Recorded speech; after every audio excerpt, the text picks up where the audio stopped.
All right. How have I never done a review of this? Going back in my catalog? Nope. Just left this one out. I also think this is a pretty underrated bourbon. It's Four Roses, a single barrel, one of the most accessible bourbons available today. Why should you be paying more attention to this bottle? Let's find out here on the Mash and Drum. It's What's on the Shelf Wednesday.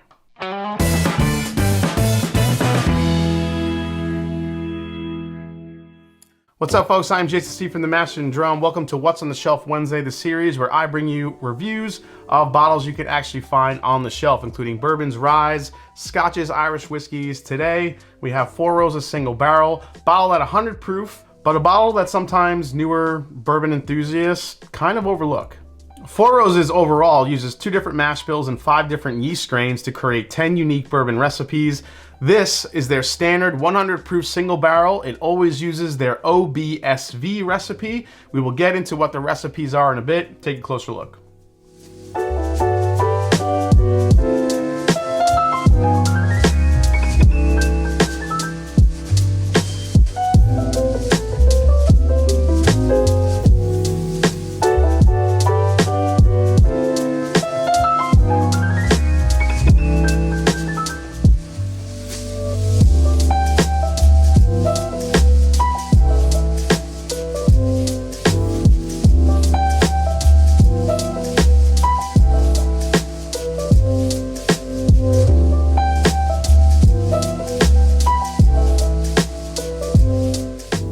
So as I stated, Four Roses combines 2 mash bills with 5 proprietary yeast strains to create 10 distinct bourbon recipes. Each recipe brings something different to the batch, and blending them can offer an endless range of flavor profiles. Now the everyday shelfer, which is this one, the regular single barrel, always features the OBSV recipe. What do the letters mean?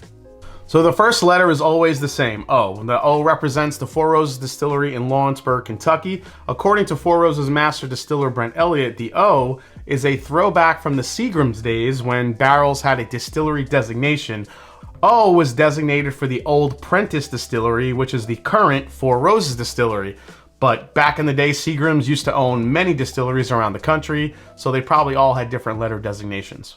So the second letter indicates the mash bill. Now Four Roses uses 2 different mash bills. You have the E mash bill, which is 75 corn, 20% rye, and 5 barley. The B mash bill, which is their higher rye mash bill, we're looking at 60% corn, 35% rye, and 5% malted barley.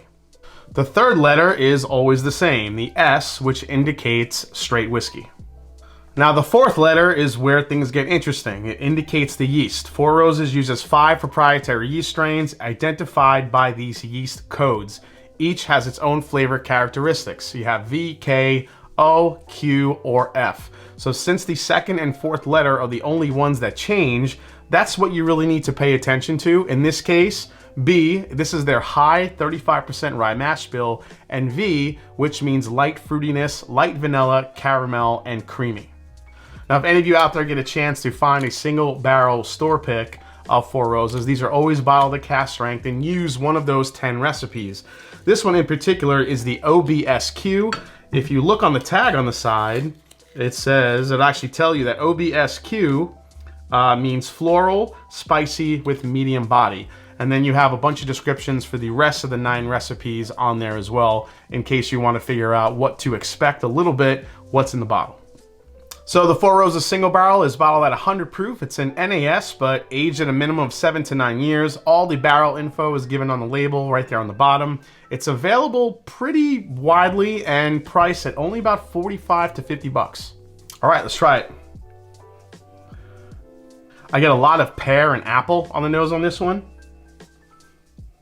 You definitely smell the spice on it. So for any of you guys out there that like a spicier profile, I mean, 35% rye in the mash bill, that's pretty high. So you're gonna get that black pepper, that nice spice kick. Definitely get your vanillas here.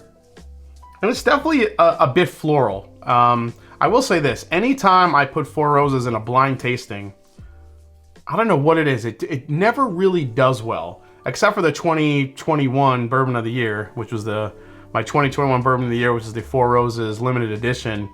But the Four Roses Small Batch Select, the regular single barrel, And even some of these single barrel, the cask strength ones that I just showed you before, sometimes you put those in blinds, they don't do well. But man, on their own, they are just delicious whiskeys. Yeah, this is pear, apple, floral, cinnamon, slight hint of chocolate, a lot of vanilla. And man, that black pepper spice, it's got a nice herbal quality to it. Let's give it a go. Oh, the palate on this. It's so good. It's so creamy and rich. This is where the fruit comes in. Cherry. It's like this really nice mix of cherry Garcia ice cream. It's like cherry, vanilla. But then somebody opened up your cherry Garcia ice cream and just threw a bunch of like black pepper in there when you weren't looking. They mixed it all in, and then you poured yourself a nice bowl, 2 big scoops, and you're like, why is my ice cream so damn spicy? That's what it tastes like to me. Second sip, more of the vanilla takes over. You get more of your typical vanilla, caramel type profiles.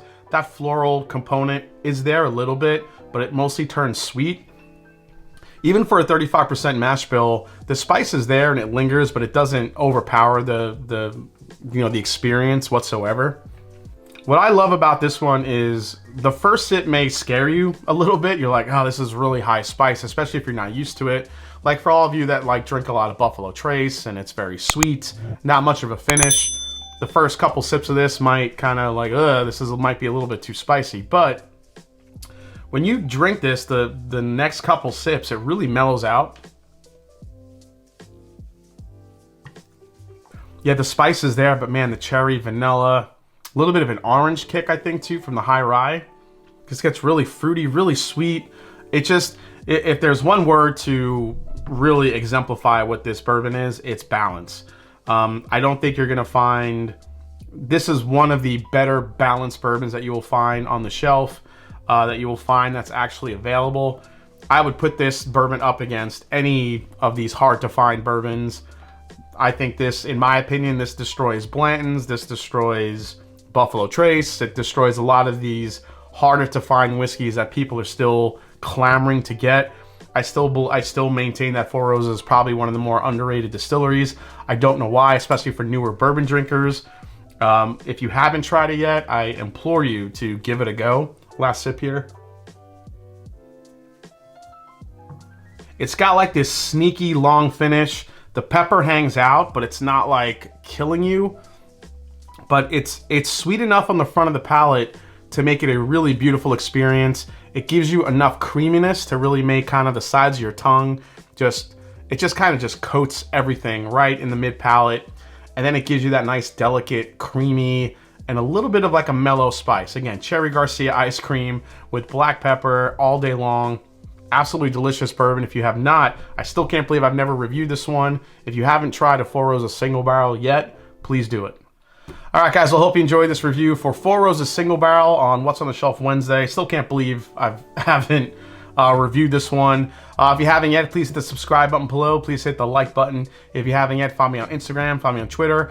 Leave a comment and down below if you have any suggestions for a future What's on the Shelf Wednesday episode. Let me know what you think of this one. And as I always say, it's not about the whiskey, it's the people you share it with. So cheers, and I'll see you next time right here on The Mash and Drum. Take care, everybody.